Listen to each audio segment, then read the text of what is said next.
Oh, hello, and welcome to Aldente Rigamortis. I'm Review Cultist. I'm Mikey, D stands for evil. And I'm the gamer in yellow. And we're here to discuss those internet stories, most creepy and most pasta, and be critically silly doing it.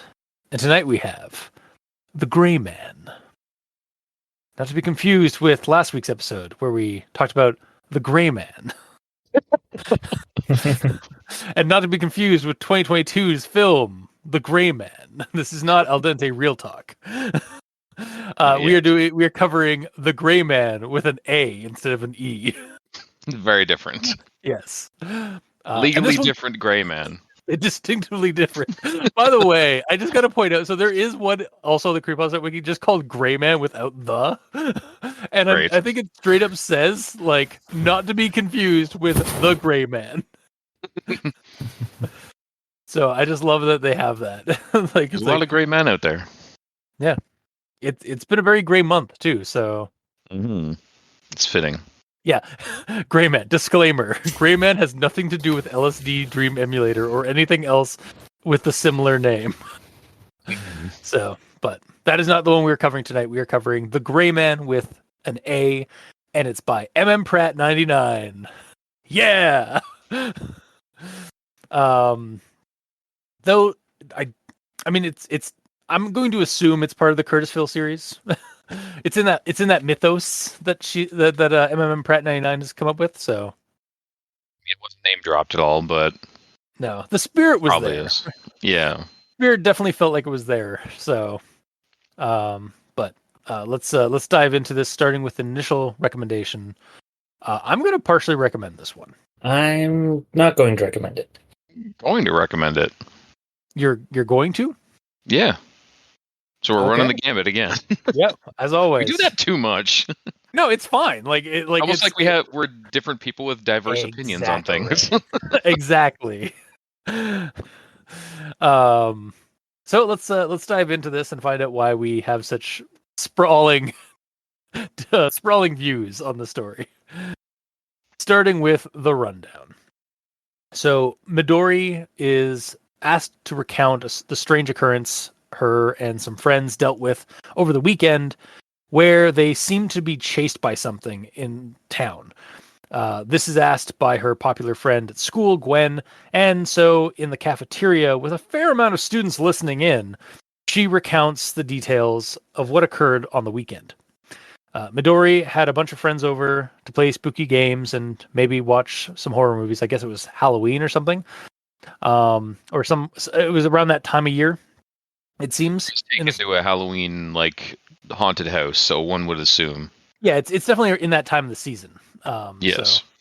And they were down in the basement rec room. Midori's house was formerly owned by her great aunt Cecilia, who had passed away a year ago, and the Midori and her family had moved in soon after that. One friend was playing spooky games on the computer. Another was talking with her boyfriend over the phone about said haunted house plans. And the other four were trying to use a Ouija board with a substitute planchet.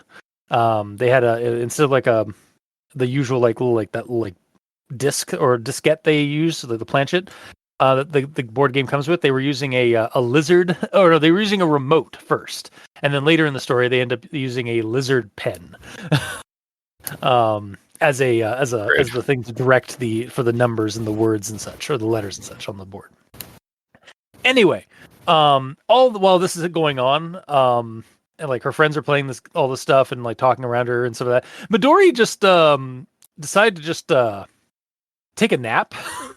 With her little cat, I think it's called Little Kitty, sitting on her head. It's like Milo or something. Yeah, it has an actual name. Yeah, Little Milo, but she refers to it as Little Kitty sometimes. So, but yeah, Milo is on her head while she passes out on the couch. Great host already, 10 out of 10. So realistically, that cat has multiple nicknames nickname. in this. Yeah, at one point it was just called a putty tat. Like Yeah, when well, referring to it. I think that person was just like mocking somebody by like Of course. imitating Looney Tunes. Yeah. Yes. Anyway, uh, hang on, where am I here? So yeah, she's passed out, woke up woke up with a popsicle stick in her mouth, and by that I mean she woke up in total darkness. Though at first she thought she was still dreaming. We'll get to more of that later. And found the lights turned off while her friends still played on the computer, her other friends still on the phone, and her 4 other friends still trying to commune with ghosts with the Ouija board. As Midori looked over the progress of the spirit board, things took a turn as the planchet, which now was a lizard pen, began moving and spinning on its own, even when the kids took their fingers off of it. They asked if it was Cecilia's ghost that was doing this, but that was an emphatic no. And before things could go further, one of the 4 friends, Ethel, freaked out when the cat plopped on her lap, which caused a bit of a ruckus. As someone turned on the lights, they found the Ouija board broken, along with the pen, likely from someone stepping on it. A little later, the loud special doorbell rang in the basement, alerting that someone was at the front door. Midori ran upstairs to check, leaving her friends with a now spooked Ethel who was going on about something. When she went to go check the door, there was no one there, but she did notice a tall gray man in a surgery outfit in the distance. Midori closed and locked the door just as Thomas, her friend playing on the computer, showed up to say that Ethel was really freaking out, saying stuff like the gray man was coming. This, in turn, spooked Midori, as she had heard a local urban legend about the gray man and now perceived that they were all in danger. But before she could rally the other kids to leave, Thomas and her found the gray man standing in the kitchen doorway with a cup of tea. The rest is a bit of a blur, as all the kids escaped the gray man and fled to Main Street for safety. Back to the school cafeteria where this is all being told, a student asks Midori if anything was taken, since the legend of the gray man says that he will take 3 things that are irreplaceable to you.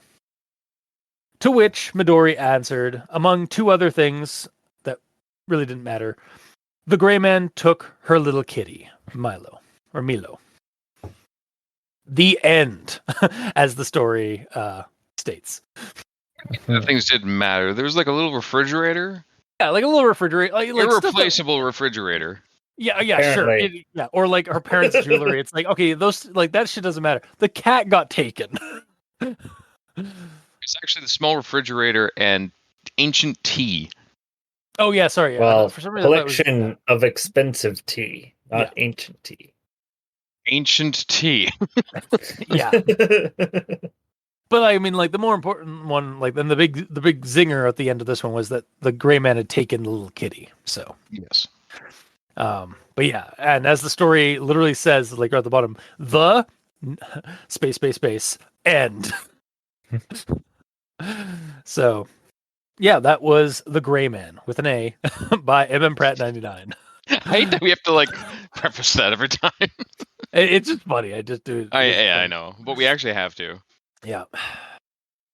Yeah, so with that, I suppose we should move on to everyone tolerates the Graham Inquisitions at this point. By the way, guys, do you know that that's what we're known for online? Oh God. I've looked this up a couple of times, and on Reddit, like when people have suggested us as like a creepypasta podcast and stuff like that, that's one of the the number one comment is like they do a lot of grammar and spell checks. Oh great. You're welcome. Yeah. But yeah, we're continuing on with that. So grammar into the Grammar Inquisition, and later with the actual thoughts. I have a question for you guys as well. Did you order this? Like, order your notes by like the sections, like 1 the day after, 2 the new hosts, 3 the hangout, etc., etc. Hell no. Well, me and Mikey did. So How dare you? How do you know that he did? because I asked him after, I asked him before. Wow. So you guys like preemptively had this good to go. It's like we won't tell Gamer about Let's this. assume He that doesn't like, need to know. like I figured if Mikey had done it and I had done it, there's like, well, clearly Gamer will have like followed the trend. And, Yeah, like, I'll check with Mikey, would but have, I won't check with him. It's fine. yeah, you weren't here at the time. Oh, okay. Anyway, so I guess I'm gonna. I think we should do this though in that order, if that's fine with you guys. Yeah, I'll try. Yeah. Starting with number one, the day after. Even though I had just turned 13, I was still the smallest one in most of my classes. So I think you meant to say in most of my classes. Mhm. And the next one I have is all I know was that people were listening. Welcome to my tense talk. I think it should be all I knew was that people were listening to me. Didn't even catch that. Or technically there's no to me. It was just like all I knew was that people were listening. That's the actual sentence. So It would make sense that you would catch that. You are the tensest out of all of us. yes, I'm very tense. That's the end of my part one. So Mikey, do you have anything for part one? All right. My one in part one is but somehow my voice penetrated the sea of general conversation in that huge auditorium, cutting through it like a knife through butter. So it's just missing hot, like a hot knife through butter. Yeah, Uh, that is the 'cause- general. Yeah. Knives will go through butter pretty good on their own. But yes, Yeah, I but agree. like the But general, if it's like fresh out of the fridge, the knife is going to have trouble going through that butter. that is true. I don't know, man. Yeah. Or out of the freezer. That's true. Yeah, even harder. Yeah. So yeah, like you know how kids can be pretty frozen. So Yeah. it Sure, pretty why much has not? to be a half knife through butter. Hoff knife? One from Hoff? It's the Hoff. It's the Hoff. Like don't hassle the Hoff knife. Yes. Hoff knife 1000. Yeah. Oh god, why are we so silly? Because we're dumb. Yeah. Alright. And then I have a conjunction junction for each section. So do you want me to save that for all at once? Yeah, save Alright. that for the ending. Yeah. All right. All right. Just thought I'd make it clear. And Gamer, do you have anything for part one? I don't know, probably. Do you want to? Do you also just want to like wait till like we do all ours and then? No, I could just control F it. It's Okay. fine. Okay. So this one here, I paused for a moment, then shook my head. And then it goes into quotes. No, it was something else. It was lunchtime, and we were walking through the main hallway, heading for the stairs leading to the school cafeteria, blah, blah, blah, blah, blah. So there's no end bracket in that. Meanwhile, I think the quote should just be, no, it was something else, end quote. And then it goes back to the narrator saying, it was lunchtime, we were walking through, blah, blah, blah, blah, blah. Yeah. Because the rest of it has nothing to do with the question. Yeah, that makes sense. All right, let me just control F this for a second. Last we. Okay, it's okay. We're still here. Yes. Okay. So the quote is, "Why couldn't she have just asked my other friends about what had occurred last weekend?" Period. But it should be a question mark because that's a question. Yeah. I mean, it's a rhetorical question, but A question nonetheless, sir. yeah, no, it's true. And then we're on to part 2 now. Okay. Okay, so I'm good. All right. Well, part 2, the new house. I got nothing. Mikey, I got nothing. Gamer. Wow. I guess I gotta carry us through part 2 then. You got to backpack us. Yeah, hell yeah. You probably heard of my great aunt.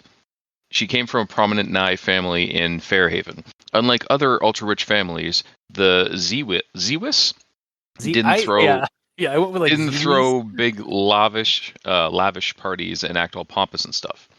So, is it Great Aunt Cecilia Nye or Great Aunt Cecilia Zewis? Like Nye is mentioned 3 times, and this Zewis thing is only like once. So Yeah. what is it?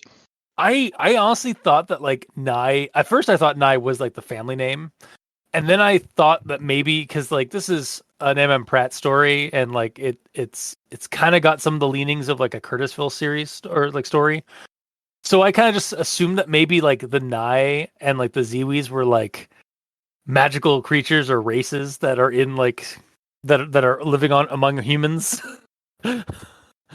So I didn't even like consider like I like until like offhandedly at the very start like considered it like maybe it was like the last name and that it was probably like it might actually even be like a like the race of people. I suppose, but there's no facts to back that up at all. So I was just left confused. That's fair. I think we both were. Yes. And then my next one, it goes on to describing the basement a little bit. It says, it's a rather small yet cozy room, big enough for a large couch, small refrigerator, a computer, and a TV with a VCR and DVD player. Period. New paragraph. There was also a black rotary telephone on the far wall near the washer and dryer, and then there was the bell. So, for that whole list of listing all the things in the basement, everything was A this and A that, but then it says the washer and dryer, which I found was kind of weird. I figured it would just stay with and near a washer and dryer. Yeah, true. Maybe because it's at the end of the normal list, but it seemed weird. Also, splitting the list up into a new paragraph seemed weird to me. Because, like, personally, I would keep the whole list together and end it with the mention of the bell, then start the new paragraph to describe the bell. True, yeah.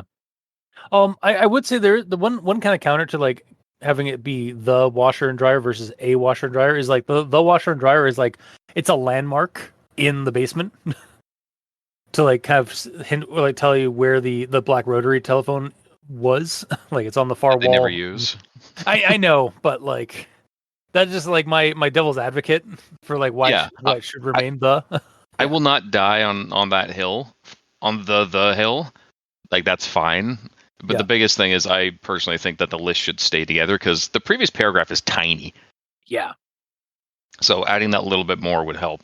Totally agree. And then, hang on, Control Fing. Next one is, I'm good on 2. We're good. All right, cool. On to 3. Thank God for Control F. Yeah. 3, the Hangout. So I got this one here. This is technically dialogue. Fuck it. Fair. Hey, I just realized something. We're gonna need to get the word out on this house thing. Maybe have Mary do a bunch of flyers. So I think that they meant haunted house, not house. Definitely. So, but I don't think there's any caveat to that being dialogue. Yeah, I think that was like because like that'd be just weird if somebody's like, it's like, yeah, I think we really need to get word out on this house thing. Sorry, just have a stroke. But yeah, that's all I have for for part 3. So, Mikey, I'm good. Gamer. Well, that was one of my part 3s. Let me Google the next one. Or not Google. Oh no, that's all I have for 3 as well. All right. On to part 4. Ethel freaks out. Next time, the Gray Man. It almost sounded like a Dragon Ball Z episode title. It kind of did. Yeah. So, part 4. Ethel freaks out. We have this one here. Looking over her shoulder, I could just barely make out the hastily scrawled words, and then it has like Oyuki. Semicolon. Is there anyone here who wishes to communicate with us? And then it goes to the board. Semicolon. Pointer doesn't move. Then we go back to Oyuku with a bracket that says loudly and then end bracket, semicolon. Is there anyone there? The board, semicolon. Still no activity. So I feel like this should have been presented differently. Because earlier Midori is hearing the conversations around her that are going on, and it's presented in this same fashion. But here, this is written content that she's reading off of the notepad that her friend has. So it kind of seems kind of weird that it's like it was done in the same format, basically, or is conveyed in the same way, because like it. When I was reading it, I almost thought like she was just like this was like what she was hearing as she had like and that whole like her checking out that hastily scrawled words like got cut off because she started hearing this conversation happening. Yeah, I was a little confused for a second as well. Yeah. I just feel like it could have been done in a different way to make it a little bit more clear, or maybe differentiate it from being like something she's hearing to like something she's reading. Mm-hmm. So, honestly, like again, given like what we know about MM Pratt and her and like how she likes to kind of combine like images that she does with stories, I actually wouldn't have mind even like obviously have it in the story like written like in some way, but also like even have like an image of like of the notepad like that page. Yeah. That would have been really cool. But yeah, just the way it was like kind of a little confusing to me at first when I started reading this part. And then the last thing I have for part 4 is the pointer just sat there, not moving one bit, even after Oyuki repeated he command several times. So I feel like that should actually be not moving one bit even after Oyuki repeated the command several times. Yes. They're just missing a T there, so simple mistake. But yeah, Mikey, do you have anything? Nope, I'm good. Gamer. A little bit, I think. But in my worst vivid dream ever, I was back. Okay, this is why I got confused. But in my most vivid dream ever, I was back in the basement. That's how it's meant to be read, but like when I first read it, I didn't know where the break was, so I read it as in my most vivid dream ever, I was back in the basement. But yeah, so like a little bit of just a comma after ever would be nice, just so you know the pacing of it. Yeah, fair. And there's no part 5. Oh, there's a part 5. Shit, is this one there? Yeah, there's a part 5. Let me see. Hang on. Yeah. Damn it, it's in 5. Okay.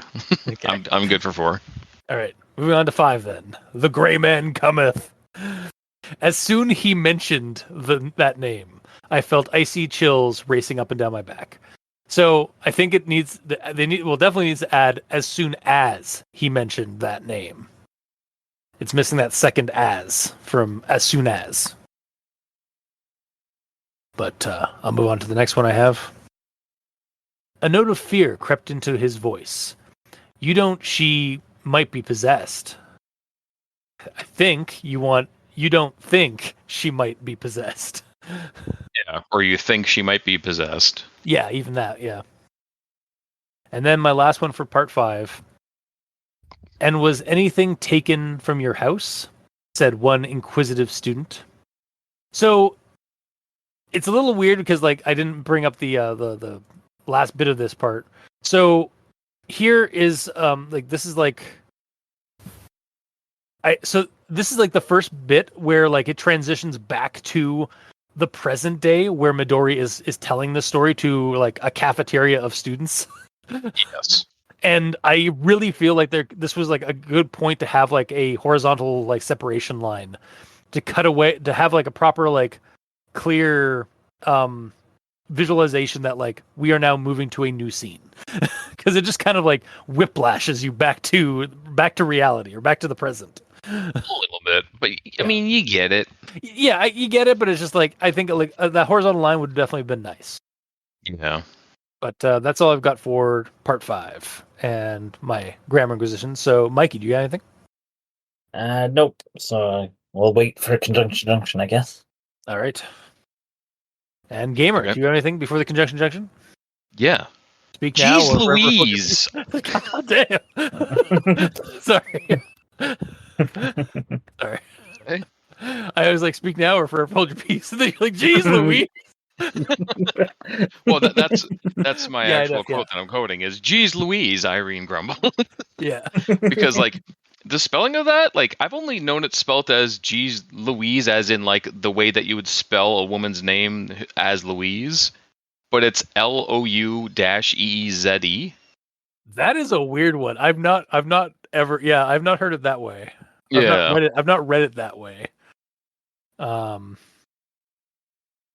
'Cause, yeah, it's always meant to be like someone's name. Like I mean, that's just the way it is. I will say it's certainly because I mean this certainly gets the phonetics right. Yes, for sure. Absolutely. Like it's almost like they spelled it how they wanted you to like shout it or say it. So Yeah, totally. yeah, And I might be wrong. There might be other ways to actually type that out, but I've only known it as the way that you would say someone's name. totally not looking this up right now. Yeah, no, geez Louise. Yeah. Also, wait, geez Louise is actually somebody's name. Oh, probably. What is the definition of geez Louise? Yeah, Is no, this actually, necessary? like, it's kind of funny. It's from Okay. Oxford Dictionary. There's like different versions, including like one where G's is starts with a G, not just a J. Because What, you don't like it's meant to be a GIFs? short form of Jesus. Yeah, I know. His Yeah, name isn't Jesus. Jesus. Because G's can have soft G's, hence why it's called a G and not a G. Yeah. Anyway, yeah, obviously it's meant to be like surprise, dismay, exasperation. Indeed. Yeah, sorry. I'm done. Awesome. All right. And next stop, Conjunction Junction. Doot, doot. 1. The day after. It was lunchtime, and we were walking through the main hallway heading for the stairs leading to the school cafeteria. Because of my choice of fashion and music, people called me emo and goth, even though I don't have the angst-ridden attitude of those moody groups. So I went from a Lisa Simpson type loser who was smart and used to being ignored to being the friend of one of the most popular girls at the school. So at a less cramped table in the cafeteria, I started telling Gwen my tale. And the weird part was that everyone stopped talking and started listening.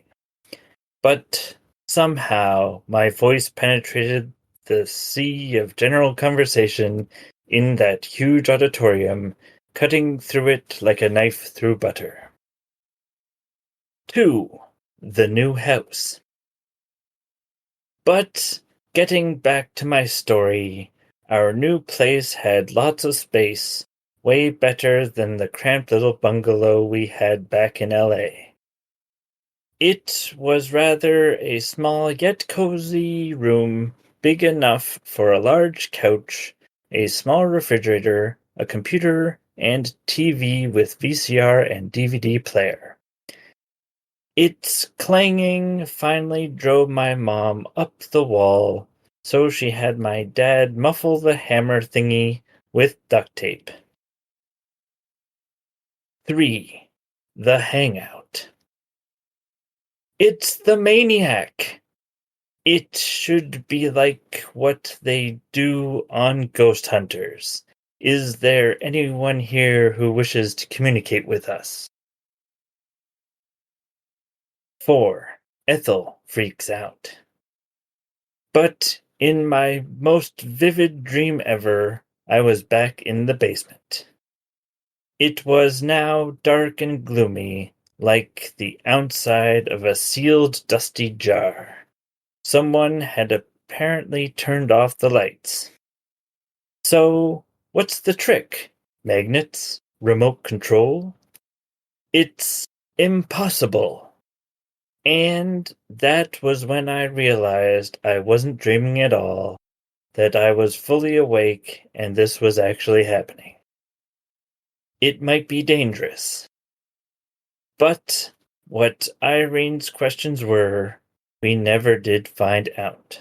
For it was at that moment that Milo Kitty, who had been prowling round the room, unseen, had suddenly jumped into Ethel's lap. It touched me! It touched me! And my concentration!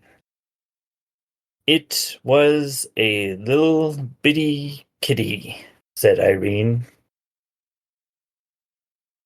5. The Grey Man Cometh. It's nothing but the freaking doorbell. And then it was gone. And what do you mean we have to get out of this house? And then, leaning closer, I whispered, and if you don't run away immediately, when you start feeling ice cold, he'll take 3 very important things that belong to you. Things that you can't live without. And was anything taken from your house? Ben. Wow. So I really feel so first off, like earlier when it was like I think this was in part 2, when they got the house, and like they had all that stuff in the basement, including like the fridge and all that stuff. And the TV that had like the DVD player and VCR. And then like the next thing you said was like the mom like couldn't stand like the clanging. And so like it was muffled. It's like wait, the fridge was like clanging like because like had a bad like condenser in the back. It's just like we'll just slap some duct tape on that. And then the rest of the story, the way like you're telling it, it was like very much like a more cut down version of my rundown, but it was like a rundown of the story, but it was almost like through like one-sided conversation on a telephone, like which was kind of thematic to the story because there's one person in the story where most of the story they were on the phone with their boyfriend talking about things. So I kind of got that kind of impression that like we're just like listening in on one side of somebody's story that they're telling over the phone. Mm-hmm. Mm-hmm. And those things kind of happen when Mikey grabs a bunch of sentences throughout the story that start with words that they probably shouldn't. It's ands or buts, strings them together into a story with sometimes hilarious results. Indeed. All right. I guess with that, then we shall move on to actual thoughts. Before I get into the sections of this one, I'm going to talk about the images, the pictures that are presented alongside the story. There are 2. Images. I thought there was only one, but you're right. Yeah, there's an image of the Gray Man, or as it's titled, the Good Doctor. And at the very bottom of the story, there is a picture of a Ouija board with a lizard pen photoshopped on, including like Photoshop drop shadow, which I thought was a nice touch, honestly. But yeah, so the images are fine. Obviously, like they're great. I do think their placement's a little off. I feel like the Gray Man's image should have been at the very bottom, and I think the Ouija board image should have been presented like when the Ouija board stuff was happening, like just to complement that those scenes. The Gray Man could also be there when like he was. Well, actually, no, he showed up at the end. You're right. Yeah, he shows up right at the end. I think like maybe the image is put up on the top because like a lot of these stories when you're looking at them like through like the catalog that like Creepypasta.wiki has, they usually have like a thumbnail image, and I think that's how like the thumbnail image is created, is that you have an image at the top. But it does kind of, I mean, it kind of gives away the monster. Not really, because like we're going into this cult with something called the Gray Man, and we have this image of a gray man. Or a gray individual woman. Or I was going to say, as soon as I saw it, a gray androgynous being. Yeah, as soon as I saw it, I'm like, okay, the story's called The Gray Man, and here's a picture of a gray woman here. Yeah, she is. Yeah, the Gray Man image is a little like gender fluid, as it were. Yeah. But yeah, I mean, otherwise it's fine. Like I like the image of it. Like it's well created. Because it does seem like it is like kind of like, again, photo manipulated. But yeah, that's all I got really for the images. It's just I think the placement's a little off, but otherwise they're fine. But I guess I'll move on to part 1, the day after. So gonna start with this one here. Shortly after my family moved to Hogarth's Gap, I adopted a hard edge punk look so people would think twice about pushing me around. I don't think we've heard of this town before in some of the other stories. And aside from the mention of like hemlock and cedars outside the house, when like she goes to look at the door when the door's ringing and such, we don't have a solid placement where it could be, or if it's even anywhere near Curtisville, or if it takes place in the same kind of mythos and stuff like that. But I will say the story definitely like has the same vibe as like a Curtisville story, and maybe that's just because it has the same vibe as like a lot of M. Pratt's stories.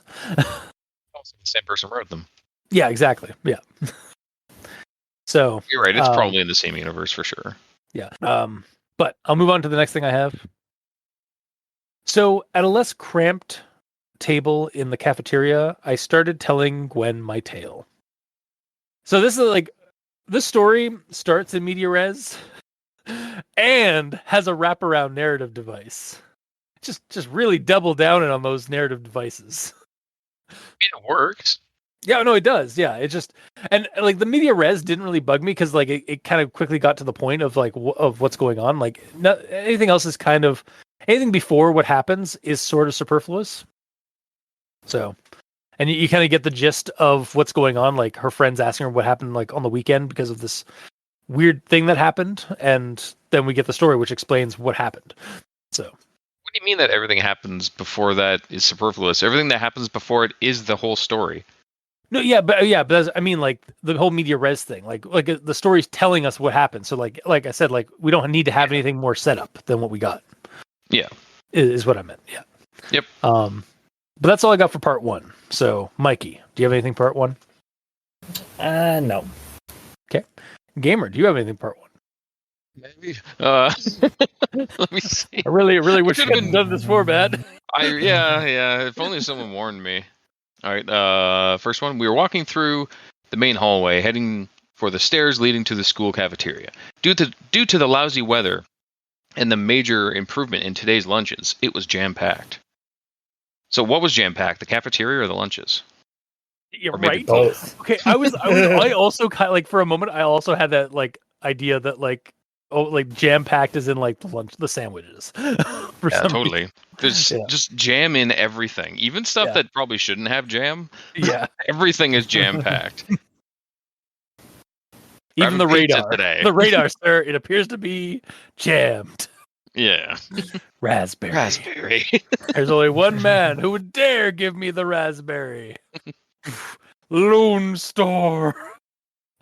Anyway. Such a good, stupid movie. It's so good.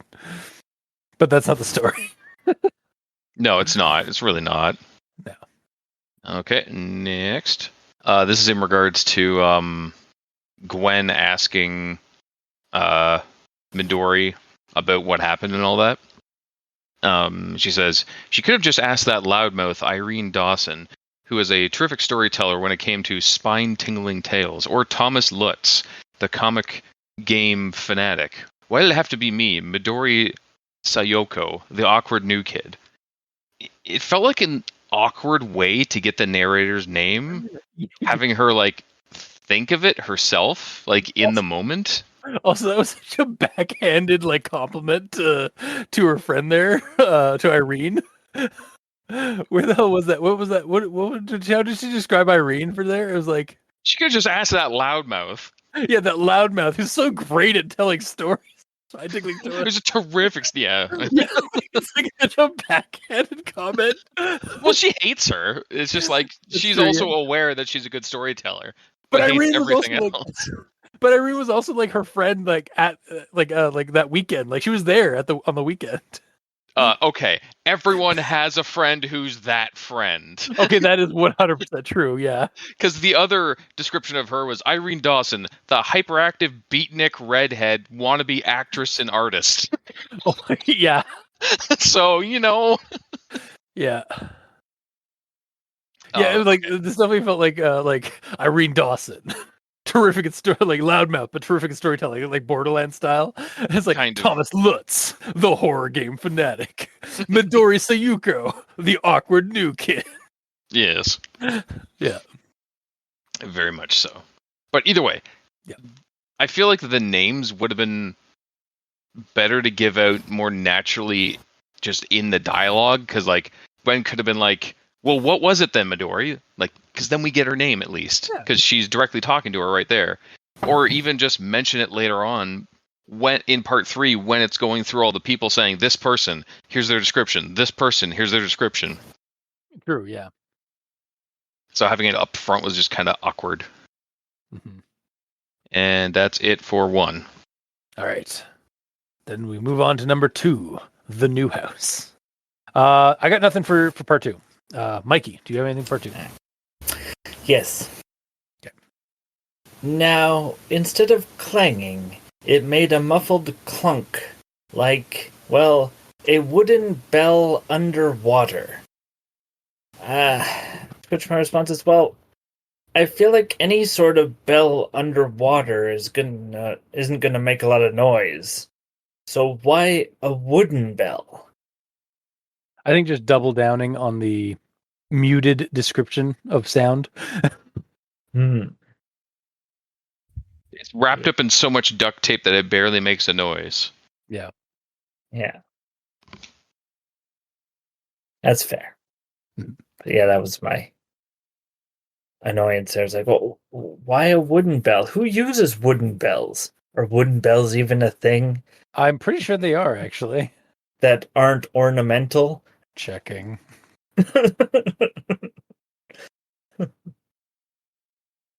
I mean, yeah, it looks like they're mostly decorative. There's apparently a lot of wooden jingle bells I'm seeing. It's probably just to double down on the fact that it's so quiet. Like, you wouldn't make a bell out of wood because it would barely make any noise. Also put that underwater. Like, Yeah. that's how quiet it is. Okay. That's fair. But still, it just was weird. Anyway, that's what I have for number 2. Okay. Gamer.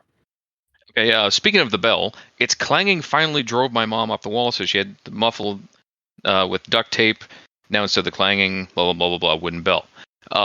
So I feel like that would be harder to just duct tape it up compared to just, like, snipping the wires. It's hooked up to the doorbell electronically. Yeah. Right? Just maybe remove it. Like, I mean, I get like it's there for like somebody who is hard of hearing, so they'd hear something like somebody knocking on the door or like at the door when they were in the basement. But like, yeah, it's kind of like it's not really needed right anymore. Like, so, like, just disable it. Like, that'd be what I would think to do. Unless, like, how long were they living there at this point? They I think about a year. They've been Okay, then there's no excuse. I think it said about 18. I think it said about 18. I remember it was like 18 months because it was like I initially when I read that I was like that's kind of like a weird way of saying how long you've been at a place. But I was like, that's like over a year and a half. Like, why didn't you just say over a year and a half? Fair. But yeah, disabling it would be smarter because, like, but then I thought, like, okay, the fact that they didn't disable it, this bell must have some significance to this story. It does not. No, it like the same thing could have been happened if she just heard the regular doorbell going off upstairs. Yeah.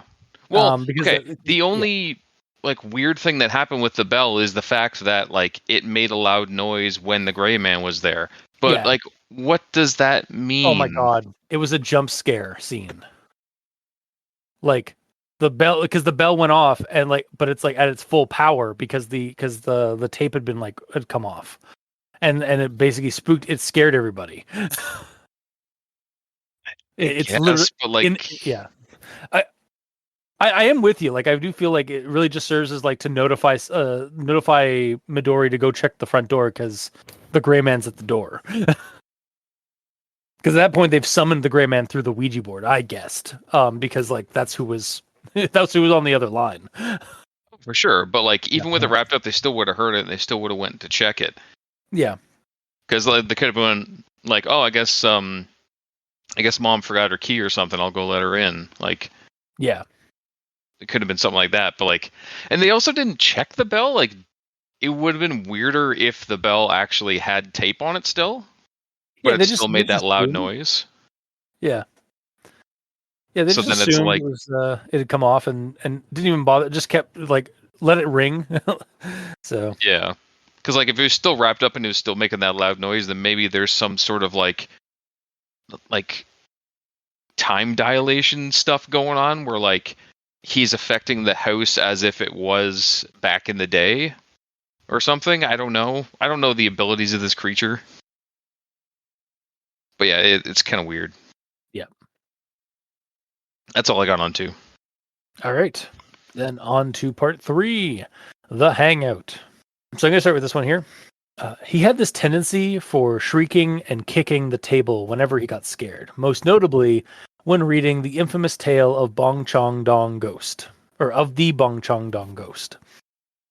So initially I was like, oh, maybe this might be worth investigating because like I've never heard of this. But then I have heard of this. This is the creepy webcomic ghost story I've mentioned before on the show a couple of times. The one where some of the panels are animated and activate as you're scrolling down the web page. So like we're like it's like a Korean ghost story where like or yeah, I think it's Korea.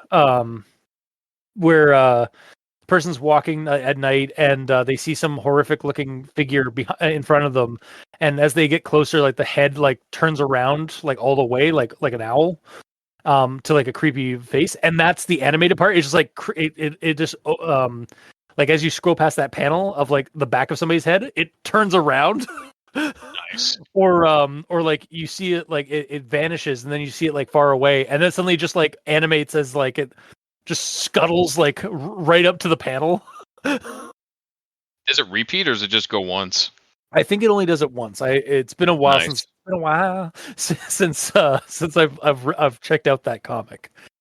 But yeah. Doing it once then a repeat. Yeah.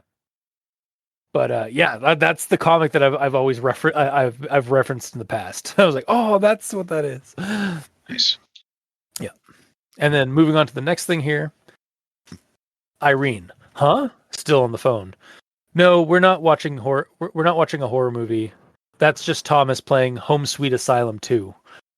And I was like, huh.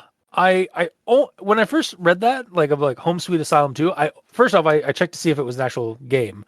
And as far as I know, it isn't. But also, I thought it might be like sort of like a nod to Home Sweet Home, which is an actual indie horror game. But unfortunately, that game came out in like 2017, and this story got posted back in 2012. So maybe that game is a reference to this story. Maybe. Probably not. Also, yeah. Also, small, tiny, teensy weensy grammar inquisition addendum. The Asylum and 2 should have a space between them. Unless like that's like how it's supposed to be intended, because it's like a weird, edgy, silly indie horror game that like I don't got time for spaces. Yeah, I'm sure that's what they were thinking. Yeah. But I'll move on to the next thing here. So, Oyuki. Arg! What the flarb? Don't get me wrong. If you don't want to use swear words, like real swear words, like the F-bomb and such, that's totally fine, and like that's up to you in your story. But it does come off a bit silly with the alternatives that are provided, because I think there's like there's like 2 like fake swear words that are in this. But it's by different people. Oh, that's true. Yeah, but like it's just kind of that does make sense too. Also, but like it was just kind of funny. Like, what the flarb? It's like Frel from Farscape. Or Frack from Battlestar Galactica. It's just like the sci-fi show can't use the F-bomb on their syndicated TV show, so they made up an F-bomb. But I'll move on to the next thing I have here. Meanwhile, I started to drift slowly off into dreamland. So this is like all our friends are there, like hanging out, hanging out with the family, having ourselves a party. Sorry, that was a little birdemic joke. Was that from Birdemic? Yes. Yeah. There's like a nightclub thing or like a bar that they're at and like some guys singing like that song. Anyway, back to my actual comment here. So yeah, Midori's invited a bunch of her friends over to like hang out, play video games, watch spooky stuff, get scared. Why does Midori just have her friends over if she's just gonna take a nap? Yeah. Also, I feel like this is another Pratt trope of like the character drifting off to sleep and the story happening around her or in her dreams. And while we're on the topic of tropes in these stories, I've noticed another one: twins and triplets. Yeah. Like usually the sibling of usually the twins or the triplets are the siblings of the main character. This story has a total of 3 sets of twins. 3? There is her sisters who are twins. They're like older twins though. Yeah, older twins. Yeah. And then there is her two sets of friends who are fraternal and identical twins. No. Was it the sisters are identical. Okay, then the boys are fraternal. That's what I meant. Yeah, 2 sets of twins. Wait, no, I thought there was because there's 4. Hang on, because I thought there was 4. In the basement, there are 2 identical twins and 2 fraternal twins. Yeah, who are outside. There are her older sisters, which are not present. Yeah, but they are twins. Yes. Yeah, that's what I mean. Weren't there? No, they weren't in the. I don't think so. I don't think so. Yeah, no, they were just mentioned. Yeah. Actually, you know what? 2 of the twins, their last name isn't told to us, so it's probably her older sisters, actually. Oh, maybe. Yep. But still, that's like that's a lot of twins. Like two sets of twins is too much. Yeah. Oyuki and Mei are probably her older sisters. Yeah. But I am starting to see a pattern in Pratt's stories. Definitely a pattern. Twins falling asleep and having the story happen around that. Or yeah. I can start doing a drinking game at this point. But I digress. That's the end of my notes for part 3. So, Mikey, the East Ends for Evil. Yeah. So my note sort of talks about yours. So I understand why the twins are there because it's the twin sisters and their 2 friends that are also twins doing the Ouija board stuff. Well, no, hang on. Sorry, not to cut you off there. I think there's still 3 sets of twins because there's the twin sisters, and then do they have names? Like, do the twin sisters? They're not given names until the hangout. Okay, so they aren't given names, but when everyone is listed, the only ones that aren't given a last name are Oyuki and Mei, which I'm assuming just in the present that's because those are her older sisters. Yeah, but like the 2 girls that are doing the Ouija board thing aren't Yuki and Mei. They are. Yeah. Oh no, they are Yuki and Mei. They are. Yeah, no, you're right. Yeah, you're right. Oh, right, because there's Ethel and okay, I my bad. Ethel and Jeffrey are fraternal twins. Yeah. Yeah. Shut up. Ethel's not a dude. You're right. Anyway. You're right. Anyway, so like I said, I understand the twins there because you have the sisters and their friends, but Thomas and Irene, I assume, are Midori's friends. Yes. Which, it's one of those things, well, she's just gonna have a nap, so why would she even have her friends over? Yes. Like, well, I've been wanting to speak up on this repeatedly. Yeah. So, Midori's fucking tired. She wants to hang out, but it's like, you know what? I just need a power nap, and then we'll go do shit after. But all that being said, Thomas doesn't need to fucking be there. Thomas just sits there playing video games and does not interact with anyone. He could have just stayed home. He literally just hijacked their computer. Maybe he doesn't have a computer. Oh, So I'm sorry. The horror video game aficionado does not have a computer. Does not have a way to play horror games. His whole thing is his name is Thomas Lutz and he plays horror video games. That is his entire description. Okay, fair. Yeah, He has all of them. He's also got a problem because he's hijacking his friend's computer and rather be playing computer games than socialize with his friends at their house. Yeah. I mean, we've had meetups where some of our friends start playing something, but usually they're playing something together, Yeah. They're playing horror games together or something. Like one person watching because the other person can't handle it would make more sense. Yeah. He's just there by himself being a distraction. Yeah. He's just in the background, just like getting scared and and getting jumpy. The only excuse he could possibly have is if he's a popular streamer and he promised he was going to be doing a horror game stream in the basement of his friend's house. Yeah. Always be streaming. Yeah. Yeah, it's just the gig economy. It's just always be making content for the content gods. Always. Yeah. As we're sitting here making content for the content gods. Yeah, and then there's Irene, who's just talking, again, not being social with her friend at her friend's house, but on the phone on the landline. Yeah, talking to her boyfriend. Okay, but I'll bring up another thing. Yeah. Sometimes when we hang out, there's a certain friend of ours that always goes out on your back deck, sits down, and talks to his girlfriend for extended periods of time. That is 100% valid. Okay, yeah. And honestly, another friend of ours at our normal hangouts would normally just sit there and just play Battlefield by himself, against randos while we're doing other shit. So that's Thomas. So Thomas and we got Thomas and the other guy's Irene. Yeah, wow. So yeah, actually way more relatable than I thought. Yeah. So you know what? I half pull back on the Thomas thing, but realistically, he should just stay home. Yeah. Yeah, it just didn't make sense to me.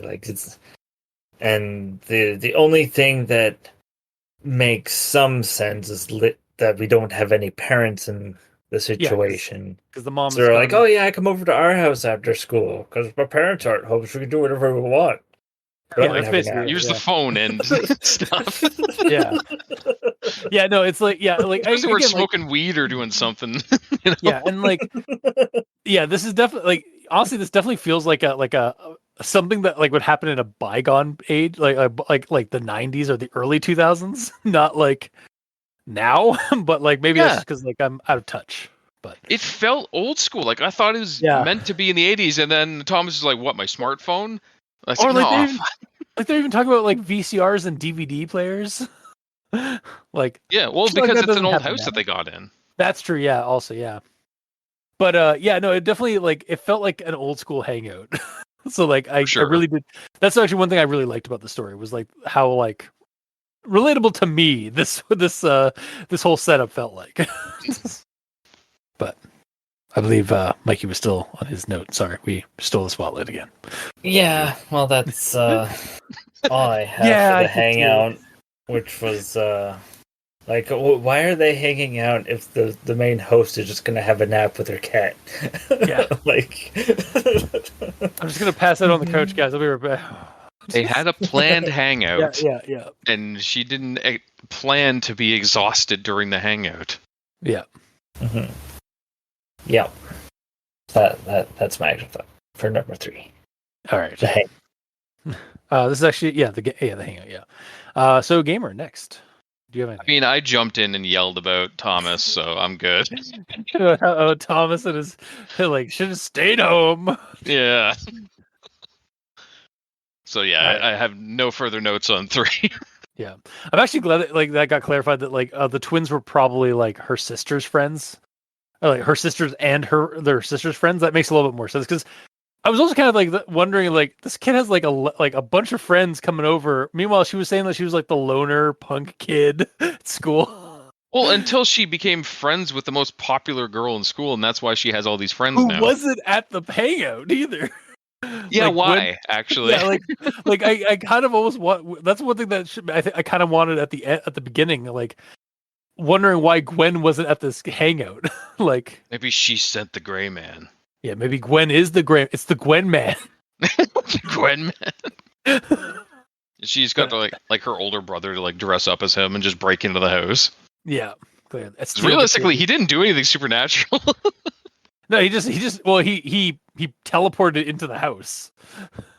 Right? I mean, I guess there was like enough time, like when she was like talking to Thomas, like from like seeing the guy at the door, that he just like she saw him at the tree line or wherever by those trees off in the distance, and then like as soon as she shut the door, he like started like bolting for like the back door.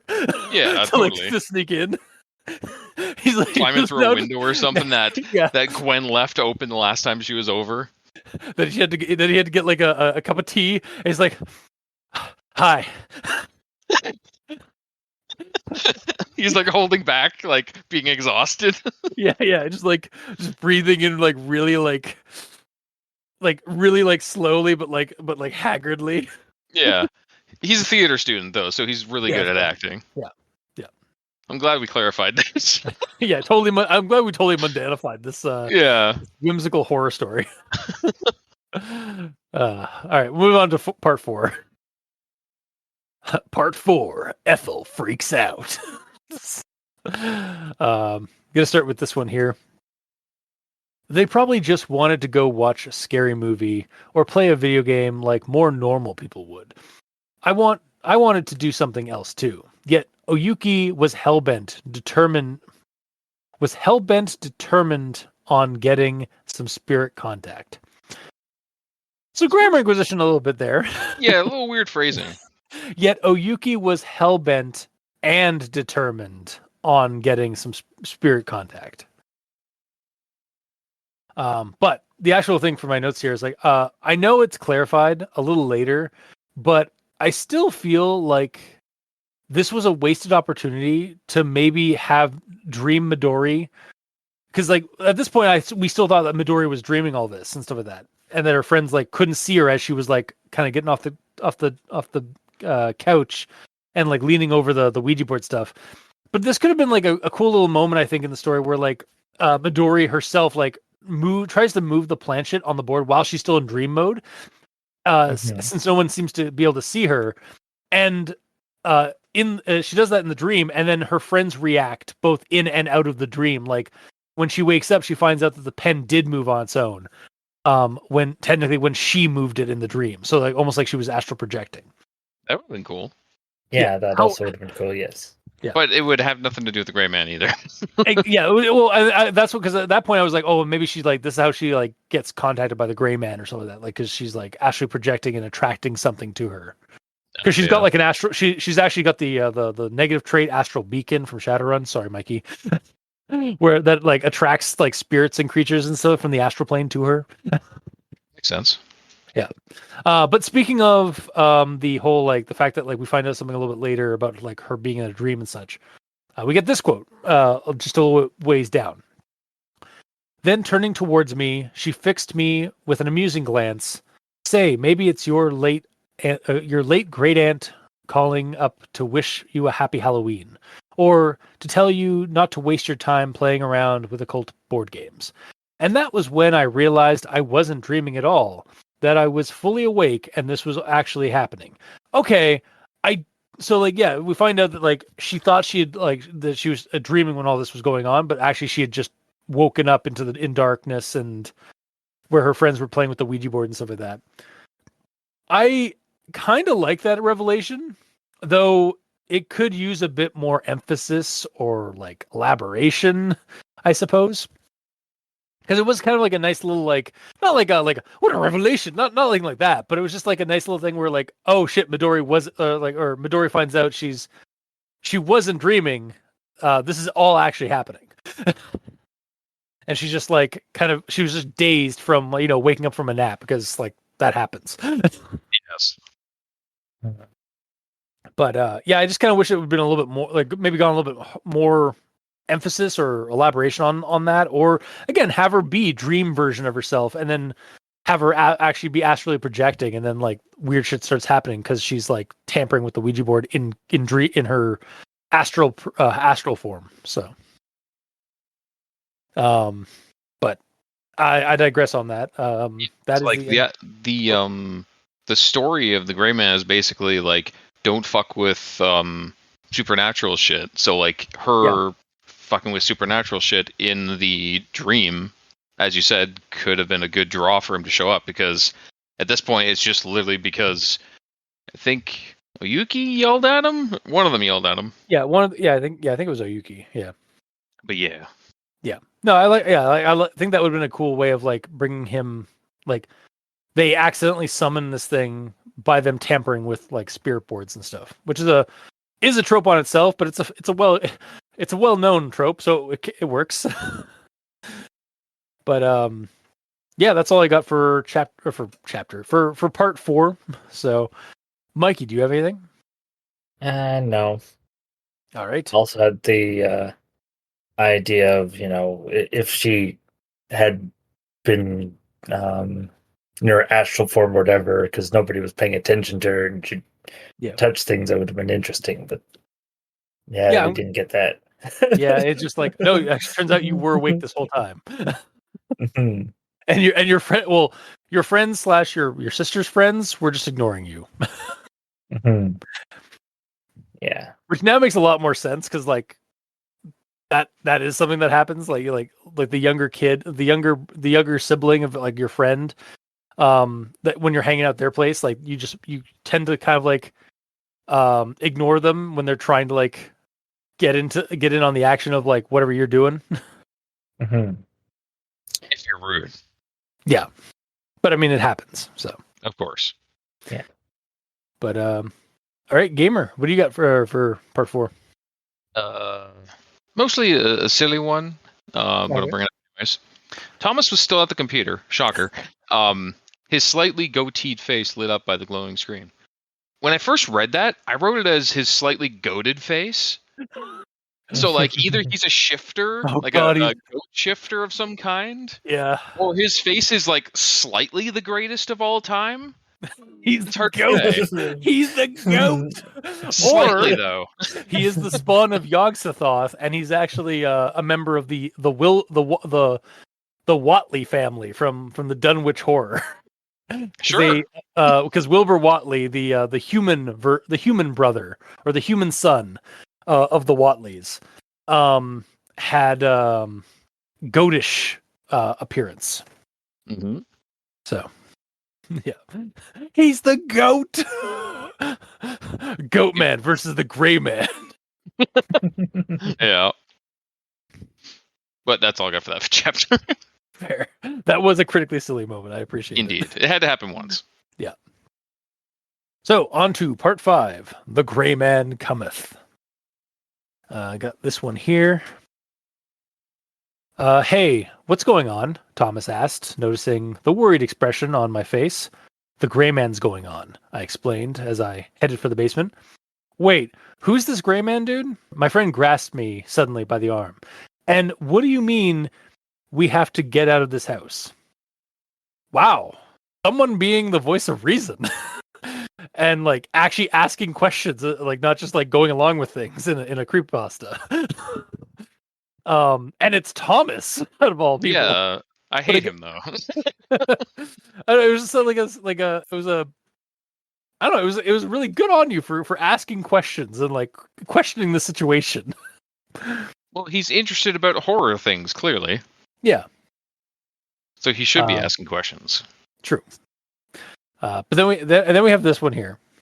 Then he gets in your house, I replied, and then leaning closer, I whispered, and if you don't run away immediately when you start feeling ice cold, he'll take 3 very important things that belong to you, things that you can't live without.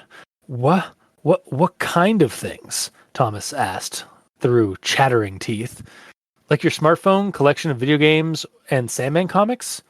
No, not things that can be replaced, I replied, my voice barely above a whisper.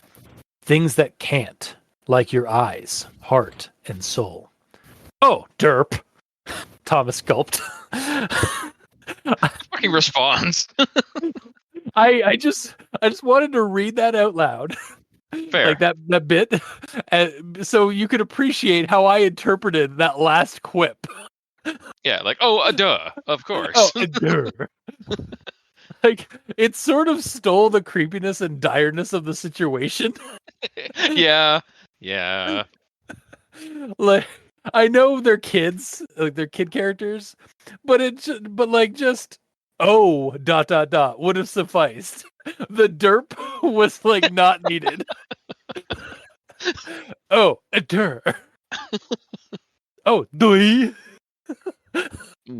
It just made me like I was like oh yeah, like getting into like this, like I was getting into the moment of like them like being conspiratorial and whispering and like all like getting this creepiness, and then it's just like, oh, derp. Yeah, Mr. Derp. Yeah. And then the next thing I have here. Then he smiled and said softly, why did I say care for a buck of tea? Because you want a buck of beer. Yeah. Care for a cup of tea? I don't remember much of anything after that. Just that all my friends and I were running down Main Street, too terrified to catch our breath and even to look back. Wow. Way to really like Lovecraft this up and just have just blur past the ending sequences. This literally happens in a lot of Lovecraft stories where like the character just faints and wakes up next morning, usually in a hospital or somewhere. So it's just like, yeah, there's just like we get like the main like horror like appearance, and then the character's escape is just kind of brushed past. Mm-hmm. But then we move on to the next thing here, and this is the last bit I have for the story. Yes, I replied. The small refrigerator, my mom's collection of expensive tea, and I choked back tears. And little Milo. I feel like little Milo should have been like the only thing like mentioned or taken, since the gray man earlier on says like I don't just like what he says like he doesn't just take 3 things. Sometimes he takes like one thing if it's depending on like what like something He like that. said that he's only going to he only takes those things from people if they don't have anything worth taking. Those 3 things when there's nothing else worth taking. Yeah, okay, that's fair. Yeah. Okay, yeah. So he was drinking the tea, he liked the tea, so he stole it. He liked the refrigerator, so he stole it. Yeah, I don't know why he took the refrigerator. I don't know how you could like, because it specifically takes stuff that you cannot live without, like your refrigerator. Yeah. I know why he took the small refrigerator. What is that? He needed somewhere to keep little Milo in. He put little Milo in the fridge and took it. Why? Why would he put him in the fridge? It's a small refrigerator. It's like one of those little like bar fridges, I assume. So yeah. Yeah. Okay. Yeah. I mean, I'm trying to throw some logic in. I'm sorry. That's your problem. Yeah. Also, no, little Milo, that bastard. Yeah. That cat was a bastard. Just sitting on his owner's face. No, first off, mentioned in the story, just kind of like invading this home and just claiming it as his. Yes. Like they didn't want a cat. He just showed up. This is mine now. And inserted himself into this family. But yeah, no, I was like, oh, that's actually like a really like I like dark tragic ending. It's like this boogeyman creature that showed up. Like it took something that is irreplaceable, their fucking pet cat. Like, yeah, that's actually a really like I liked that, like how that I don't like it like in the fact that like this cat is probably dead or like no, he's just his pet now. Yeah, no, he's just he's the gray man's cat now. Yeah. There's the gray man, and then there's the gray man-coon cat. Wow. Or, was it Maine Coon? Yeah, that's what the Maine Coon. Yes, yeah, that's good though. I appreciate that. I thank you, sir. You're learning well. Yes, I learn from the best. Right. And worst. Thanks. But yeah, I was like, oh, that's actually a really like sad, creepy ending. I appreciate that. Like, again, I didn't really care. Like, I mean, whatever. Like, he took the tea, he took the fridge, he took he took their fucking cat. Yeah. That's really like the sad, like kind of creepy part about it. So, but yeah, that's all I got for part 5. So, Mikey. Yeah. So my issue with what you just said, which is it's established that he takes things that can't be replaced, and then the Gray Man does say, well, actually that's not entirely true, but it basically means he doesn't potentially take your soul. Yeah. But or your eye. Yeah. yeah, but the key thing is he doesn't discredit that he takes things that can't be replaced. True. Yeah. So yeah, the zinger at the end is like, well, 2 out of 3 of those things can be replaced. Hey, I'm glad you went that route, because I was gonna have these were gonna be fighting words otherwise. And technically, the third thing can be replaced. Sir, I'm sorry, but a pet, like in this kind of situation of like somebody steals your pet, like that is an irreplaceable thing. Yeah. Technically, yes, you can replace it with another cat, but it's not the same cat. Yeah, exactly. Yeah, That individual cat, that pet cat that you formed a bond with, is irreplaceable. Yeah, that's why I said technically. Yeah. I had to preface it. I was about ready to summon your ass and kick it. Because, yeah, like, I feel like the ending would have been a lot more of an impact if the other 2 items had been things that were irreplaceable. Yeah, like pictures or something that you can't retake or something like that. Or like maybe like what about like her brother or her mom? Like her mom and her brother never came home that night. Or Irene's boyfriend went missing after this. Or like or Thomas's like a video game collection. Oh no, he buy did, those again. He did. Yeah, it did state like that like that's not what it meant. So yeah, I'm trying to come up with like a third option. Like because we get the cat's been taken, the boyfriend's been taken. What else? What else is like vitally like irreplaceable to like some of the people in this basement? One of the Thomas twins could be taken. Yeah, Thomas. Yeah, Thomas just gets taken because he's a video gamer, so he's not very athletic. Yeah. So he might not have been able to run away. Excuse you, sir. Excuse me. Gamer is quite athletic like nowadays. Wind, sir. Yeah, Gamer has become quite athletic these days. I'm a ninja. At least based on the title art for some of these. I was really hoping you were just gonna sort of cry like, I'm a ninja. That would have been a better way to take it. Believe it.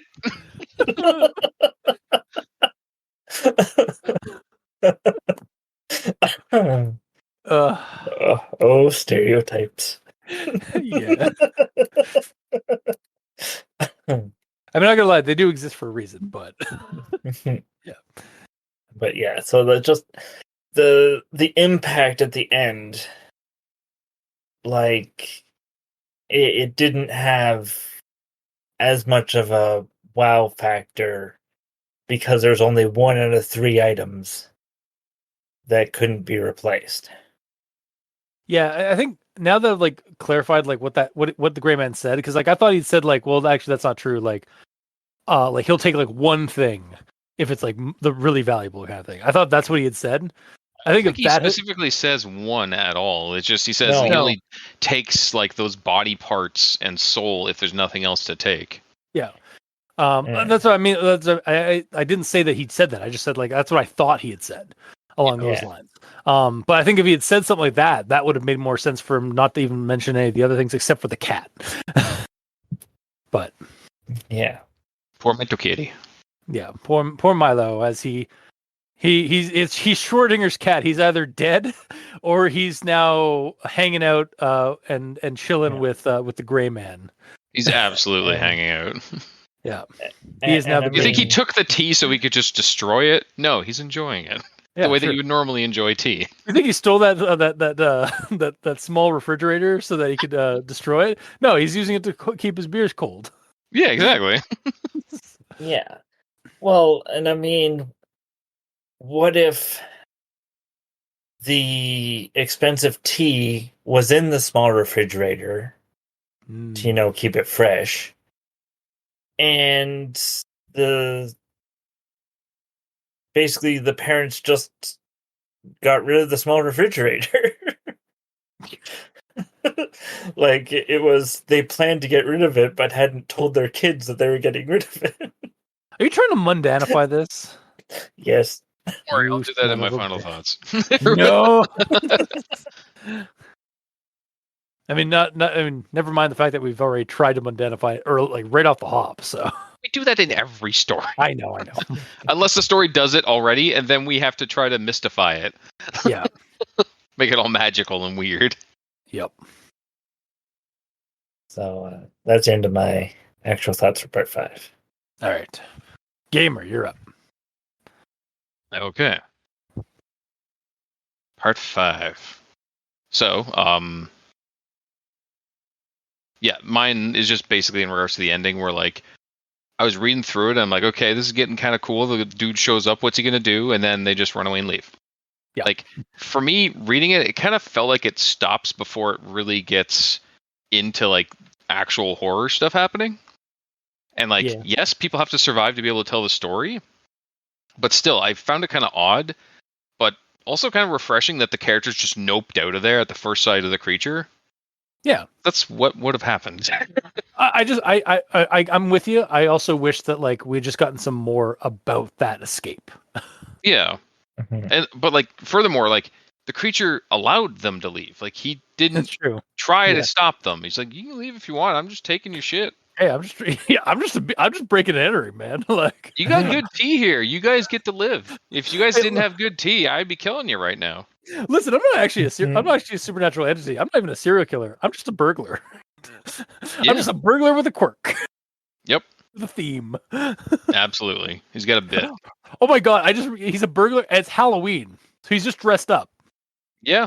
as a surgeon. Welcome to me mundanifying it. No. So like also like the result of all this, like as I'm about to say, as you already started to say, the result of the events and everything, the missing items, they could have just been mundanely stolen for all we know. The kids ran out of the house. I doubt they closed the door. I doubt they locked it. Thieves could have came in, only managed to take like the small fridge and the tea before like the cops were called. And then like Milo the cat could have just ran outside because the door was open. Yeah, Milo's he wasn't taken. He's just missing. Yeah. Because like at this point, all we have to go on is her word that this happened. Technically, multiple kids saw it, but like that brings a little bit more credit to it. But still, like it could be mundanely explained out. This is just a Halloween shenanigans gone wrong. Yeah, and like especially since this could have just been a very like real and vivid dream for Midori the entire time since she passed out as well. Yeah. That's another way Yeah. to take it. Because like she was one of the kids who knows the Legend of the Gray Man, so she could have dreamt it. And as reported by her multiple times as reported by her earlier in the story, she has had dreams of monsters multiple times before in the past. So there's precedent for this, all the creepiest stuff happening here just being a very vivid dream. Yeah. I don't actually hate this idea of like the story like being told by Midori from her point of view in her in her middle school point of view and like elaborating and building off of it. but then maybe at the end, like have like a thing where like Thomas show it, up. He's like, "What the fuck are you talking about?" yeah, or it's just revealed maybe like so it's revealed that like it was actually like just a mundane burglary. Yeah, or just a dream. Yeah. Like Thomas sits down. He's like, "What the hell are you talking about? You were just sleeping the whole time." Yeah, you passed out and then you woke up screaming and ran out and we all chased you down Main Street. Yeah. Everyone saw it outside. Yeah. But yeah, that's all I got for notes on 5. All right. Well then on to final thoughts. I am still going to partially recommend this. It's got that whimsical dark charm of a Curtisville tale, even though it's not really, as far as we know, it's not set in Curtisville or like around it. But it is by M. Pratt, and her writing is often very whimsical and with some dark charm. But that said, it could use some extensions, some elaborations. Just, I want more. Yeah, I want some more. Like I felt like it So could you're use. being a Disney princess right now, I must have more. which Yeah. I believe is what they referred to as Disney in this. Gisney, I think. Yeah, Disney. I think it did say that, For, what? didn't it? Or am I thinking of something else? I think you might, because I like Connection Fisher's time. I heard I watched a video recently that referenced like Disney as reverse Disney because like it's a reverse G. Yeah, I've always seen it as Gisney. Yeah. Anyway, I don't think that's in the story though. It's not. No, you're right. But yeah, like I just wish there was like a little bit more like elaborated on in the story, especially near the end. Like instead of like just like them Lovecrafting it up and having like the character just like skim past like that last like escape sequence, like maybe even have a little bit more of that escape sequence happen, like maybe even a part, like dare I say even a part 6 where we go a little bit more into detail and then kind of tie things up after. So but yeah, I otherwise I did enjoy it, but I can't give it like a full recommendation. It'd be a partial. So Mikey, these stands for evil. Yeah. So as was talked about, we clarified the twin situation. Yes. Maybe. Definitely maybe. Yeah. But the fact that Midori's friends are there, even though she's just gonna have a nap, and she's like the host. Like it is odd. very weird. And I mean, and as Gamer said, Thomas just doesn't even need to be there because it doesn't add anything even later on in the story. Literally could have been Skyping in. Yeah. And then the another thing that I forgot to mention is the doorbell going off. Yeah. That's the point where I realized that the parents weren't home, because most parents, if they're home, they go to the door because they're on the main floor, so they're closer to the door than the kids are. I said earlier that the parents were gone with the younger kid to go to a spooky haunted house. Yeah, or no, I thought it was a movie at the theater. A spooky something at the whatever. Yeah, there's a spooky thing downtown. Yeah, kid. The point is, parents were established to be gone already with the younger brother. Yeah. Yeah. Yeah. Okay. Yeah. I guess I didn't realize that. Anyway, it's fine. I've missed way more glaring issues than that before. Yeah, we've had whole moments where it's like, "Oh God, why?" Yeah, I've had breakdowns. I must fall on my sword. Yeah, and then the ending where we establish that he takes things, and then he only takes things that, well, mostly takes things that can be replaced. Yeah. Thank you for But again, clarifying, sir. yeah, but again, like the story of the Gray Man as told by this 13-year-old girl Yeah. isn't necessarily the accurate story of this creature. Yeah. It's just the legend that's told about him. Yeah, it's an urban legend. So like, and the creature even says, or the being even says, like, well, actually, that's not entirely true. And he's like, Yeah. "Sup? Yeah. Care for some tea?" Well, yeah. So it's for me that ending just falls flat. Like it could be 2/3 better. Fair. Things were taken. Yeah. Mikey wanted blood. Yes. Mikey was out for blood. So yeah, I'm still not going to recommend it. All right. It just seems weird, mainly because I haven't been in that sort of situation that you guys have clearly been in with You haven't friends. had Just this like lived in like you haven't had LAN parties and hangouts with your friends where we're just like playing video games or watching horror movies like in various parts of the house. well, I've had hangouts, but I've never had the one guy off doing his own thing, and then another guy off doing their own thing. It's like it's a hangout. You're there to hang out. That's how it should be, but But we're not in disagreement, Mikey. It's just how things go with some of our circles of friends. yeah. Yeah. So, well, for me, it fell flat. So Fair. I'm not going to recommend it. Okay.